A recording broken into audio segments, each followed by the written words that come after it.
Doc Lizzie here, the podcasting beast from the East with the Professor John Adrian Gotti. Prof. Adamus. That's right. I said it. He's done it again, ladies and gentlemen. He's predicted the winner of the college football championship between Georgia and Alabama. But first, Johnny, how you doing, boy? I'm feeling like the wise man of your reigning, defending, undisputed podcasting world champion and the reigning, defending, undisputed college football champion, the Georgia Bulldogs. Doc, I said Georgia was going to avenge that loss. I said it. But Doc is our tribal chief, the head of the table, the Sultan of Squat, He got it wrong. the Pied Piper of podcasting world, Los Tranquilo. Doc. How you doing, man? It's Tuesday, man. I'm doing good. I know Nick Saban's probably sitting there like, we went from a national championship team to getting beat by some dang dogs. I mean, you're supposed to start off with that. I was going to ease into it. I mean, you literally said that's exactly what's going to start this episode. Nick Saban was like, Meanie, you go out there and get them dogs. But no, they did not go get them dogs. Georgia. The dog got them. Yeah. It was Roll Dan Todd. It was laundry day, and Todd was the sponsor. Yikes indeed. Yikes. But great Would game. you say that the Tide was? Man, the Tide definitely turned. Really, really boring game. Even the dog was falling asleep. The Bulldog. Again, that's not much it was a boring game. It was a highly defensive game. It was buns in the beginning. It was really bad. 3-0 first quarter. I'm sure somebody made some money off of that. Mm-hmm. But they traded field goals through the second, and then in the third, Georgia finally scored first. But there was some interesting things that happened. Obviously, we had some injuries. We had some fumbles that shouldn't have been fumbles. We had some incomplete passes that should have been, completed and scored for touchdowns. Yep. But ultimately, them dogs. I mean, this game was really the story of the game was really more about the defense. Of course. Of course. And the lack of offense capabilities on both sides as well. Yeah, and I know, looking back, especially in the fourth quarter, Bryce Young missed. He missed a couple of passes. Yeah, he missed a couple of passes, but I think the one that stands out, I think you had stepped away for a second. He threw a deep pass in the corner. Actually, it was the same pass he threw later on in the next possession when they scored. Yep. But the previous one, which was this was post fumble. Okay. In the fourth quarter, post fumble, he threw this ball in the corner. I mean, it was a beautiful route, and the receiver just dropped it. I know what you're talking about. The receiver dropped it. But then when they came back and kicked the field goal, that's when they ran that flat corner route. Yep. And he missed it. You could tell he was mad at himself for missing that. Well, he was, because he started pounding the helmet, the turf, and then he was pounding the helmet. Yeah, and he was cursing. They went to commercial at the right time. It's about to be not safe for work right there, ladies and gentlemen. But the kickers are the real MVPs. They really kept it in the game. But then in the second half, Stetson Bennett. He didn't turn the ball over, nope. Except for the fumbles, obviously. I don't think were fumbles. Still, that fumble. That was a tuck rule. That was literally the tuck rule right there. Yeah. It wasn't even the tuck rule. His arm was actually going forward. It was. They're saying that the ball was loose. I didn't think so. We were pretty sure that the game was over at that point. But them dogs came back and was able to really, make it happen. Yeah, they found the will and they made the way. Yeah. Now I will say that Brian Robinson started getting hot in the second half. Yep. I feel like they didn't run him in the first half. as much, and in the second half they just kind of just started giving it to him. It was one of those situations where I thought if they would have pounded him a little bit more in the first half, pounded the rock a little bit more. That's better. Okay, pounded the rock a little bit more in the first half. It might have gotten a little bit more production, but some of the play calling was really, really good on both teams. But obviously, what really hurt the Alabama passing attack obviously was the injury to Jamison Williams. Yep. Yeah.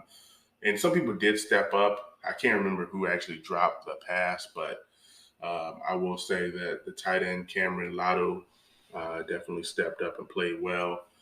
But at the end of the day, this is about them dogs. Mm-hmm. And we'll get back to the defense of those dang Tides. I mean, chasing Stetson Bennett all over the place. But Stetson Bennett, again, 17 for 26, 224 yards, 2 touchdowns, 0 picks, 163.1 rating. Obviously, he got sacked good amount of times. Yeah, good amount of times. I guess he has a negative 24 yards. Rushing. Because, again, sacks. I mean, he was getting hit. The offensive line, while they played pretty good for what it was, I mean, there was a menace out there. True. There was a menace out there for the Crimson Tide. You're not even talking about Dennis. No, but I am talking about Christian. Yeah, what a monster. I mean, he had 3 sacks, but he probably could have had more. I mean, I felt like they couldn't block him. No. Even when he was just a decoy, he was unstoppable. I was like, man, that guy wants to win. That's a gamer right there. Yeah. But again, I felt like the Georgia team stuck to their guns. They ran the ball fairly well. Zamir White and James Cook. I mean, they ran it very, very well. I'll give them a lot of credit. Alabama's not a team that usually you see people running for. They usually make teams one-dimensional. Yep. But Zamir White, 13 carries, 84 yards. James Cook, 6 carries, 77 yards. And it was a big, long one, too. It was a long run by Cook, who, really stood out. I don't know what grade he's in, but I think these guys are going to be really, really good moving forward. I'm hoping it doesn't even say. I'm hoping that these guys get an opportunity to, come back and run it back. Run it back. He's a senior, actually. Yes. James Cook is a senior. We'll have to wait and see what happens. And Kirby Smart was talking about that. Yeah. With, they had a mission. Mm-hmm. And, the last time that they made it to a big stage, it didn't turn out the way that they wanted it to. I don't think anything turned out the way Georgia wanted it to. No. The Falcons didn't do well, and them Dogs. And then them Dogs didn't do well later on that season as well. I liked his answer at the podium when the I forget the person's name was interviewing. He always interviews the college coaches, but I forget his name now. But he said, "What did you think when that ball was in the air? And your cornerback was, in position to make the pick." He's like, "Oh, I knew he was going to catch it. Oh, I knew he was going to catch it. I thought about those 1,000 drills that we did, and I just knew. I didn't know he was going to take it back, but I knew he was going to catch it." That was awesome. Again, it just speaks on how confident he is in his players. Like, if you're not confident in your players, forget about it. Yeah, but Alabama, they'll be back, right? They'll be back. We'll be talking about this again next season. And usually after they lose, they usually win the next year. I assume, the likes of Clemson and those other teams will be back. Georgia will be back. I guess it just depends on the season and what we're going to have. But shout out to the Dogs, man. I mean, they were able to bring it home, even though they were, highly penalized, 10 penalties, 70 yards. Yeah, it was crazy. Yeah. Like I said, the 2 fumbles.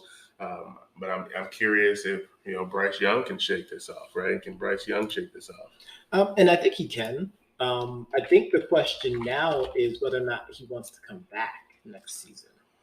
I think that's the big thing. The big takeaway of this whole thing is whether or not he's going to try to come back, whether or not he's going to decide to declare for the draft.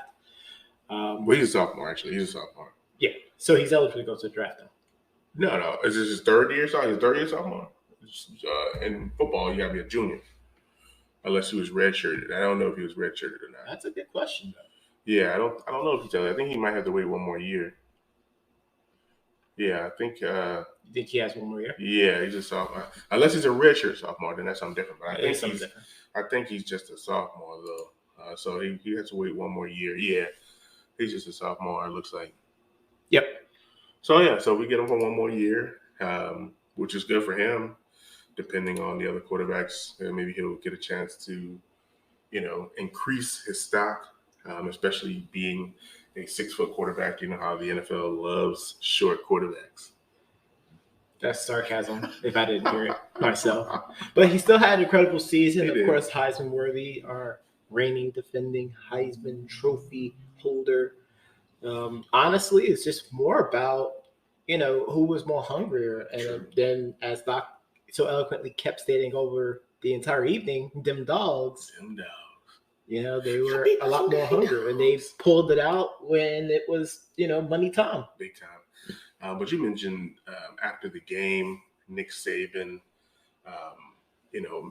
making a clear statement about this young man as well as Christian. What was that statement?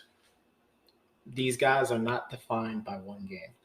And that is such a powerful statement. Yeah. Because we as consumers of sports are so quick to judge, so quick to try to talk about legacies for some reason. Yeah, legacy. I mean, they kind of did that, for Georgia after the game. Yeah. They was asking one of the defenders, where does this defense rank in, history with some of the other legendary defenses in college sports history kind of thing. It's kind of a loaded question. Of course, it's going to lead to a lot of sound bites and whatnot. But, and we talked about this morning, actually. There's a lot of quarterbacks who played amazing. True. Won the national titles. Big, yeah, absolutely. And then doing it in the NFL.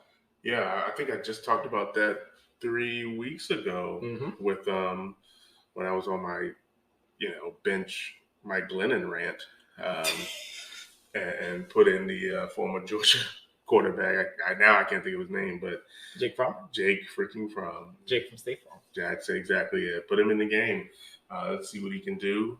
Obviously, he didn't do too much, but but again, you can't expect him to go in there and just win a game like that. Like this, stink. Yeah, all levels is pretty bad right now. The Giants stink really bad. Yesterday's garbage. But we'll see what happens. Obviously, Alabama's coming back with some more players. Georgia's coming back with some players. One player to look at, obviously, Will Anderson Jr., number 31, all over the place. 57 tackles, 17 and a half sacks this year. So he's a sophomore as well. So they'll have those two young players coming into their junior year next year. So that should be interesting. So these teams are going to be back. We're not too worried about that. Yeah, they're going to still be pretty strong, of course. Both being, of course, part of the SEC. Georgia's part of the SEC East, and Alabama's being part of the SEC West. So, we could see them next year in the championship game for the conference. I don't know. Yeah. We still have Ole Miss, who played pretty well. True. Arkansas, I mean, they still played pretty strongly. It's just that they, had a couple of hiccups, especially in some of the conference games. Yeah, big time facts. I will have to just wait and see. I mean, obviously the recruiting is over, right? It looked like to me Nick Saban went right back to the drawing board, right after the game. Yeah. Well, again, you only get better with a loss than with a win.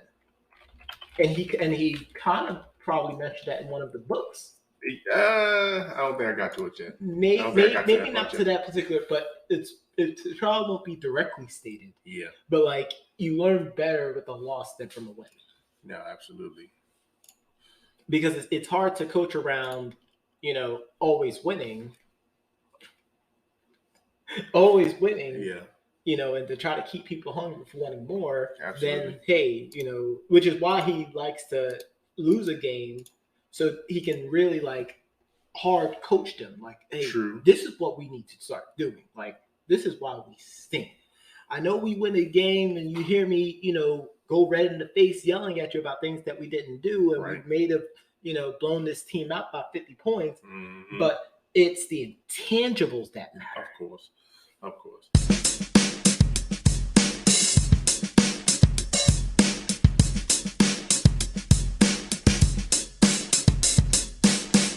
And I mean, speaking of intangibles, looking at, the football recruiting rankings or grades, obviously Alabama number 1, 27 commits. 7. No, that's from this past season because some of those players on that list is actually. Oh, this is from this year? These are people from. Yeah. So why would they? Oh, maybe click on 2022. My bad. Hopefully it's the same. I thought it would be 20. No. Okay. All right. So Alabama's number 2. Yes. 3 is Georgia. Boom. So Alabama has 3 5-star recruits and 19 4-star recruits, which is outstanding. I think it's more spread. And I talked about this yesterday, and you let me know. Maybe there's time for a new point system recruiting-wise. Just to give some other teams an opportunity. I mean, you see some of these teams, which obviously, some teams just say, I'm not even going to go after the 5 stars. I'm going to go after 4 and below. Or I might just go after 3 and just build some diamonds up. Yeah. When you look at some of the teams down here, obviously, Wisconsin, Minnesota, Purdue, Cincinnati, a lot of these teams are not getting any 5-star Miami products. They're going to the bigger schools, which I get. Obviously Texas A&M and Georgia have 2 of the higher ranked 5-star teams. But when I look at this overall, I feel like there might be time for them to change the way college recruiting is. Like, hey, college recruiting is changing, period, because of NIL. Of course. But I don't think so. It looks exactly the same to me. It looks exactly the same. I don't think it's going to change because now it's you can go to any school you want, but you can also go out and, as we've seen, be a rapper or, do commercials or, sign an autograph for money or whatever the case may be. Now you can. Jeez. Right. Now you can, where people before lost their scholarships. It still just makes me laugh so hard. Yeah. Because doing all that stuff we know about it. Right. But we don't talk about it. Of course. So we have like I said, Georgia has some great players coming in. Alabama, of course, has some great players coming in. So we'll have to wait and see. I just want to see more, I guess, I want to see it more equal across the board where we get a chance to see, some of there's a reason why, some of those teams are part of what we call the Power 5 conferences. True. But even Oregon, yeah, but they have a lot of diamonds, though. True. They tend to find a lot of diamonds. They true. Plus, you have to keep in mind, you see some of these teams didn't really recruit too many people. Maybe they have more people staying. Yep. Which is the other thing, too. Yeah. Which you look at some of these other teams, there's so many people in and out. So it makes sense. But I'm looking forward to the next, college football playoffs. Hopefully they expand it over the off season, and I get what I'm looking for. Yeah, I will have to wait and see. But Johnny, yes, I know that people heard this podcast on their favorite podcast platform, but if they didn't, they can always go to the website at www.debateamongstfriends.com to review this episode as well as all the previous. Be sure to tune in tomorrow as we go over the power rankings, but we'll also give you the news, the analysis, and the reeds. That's some high quality H2O.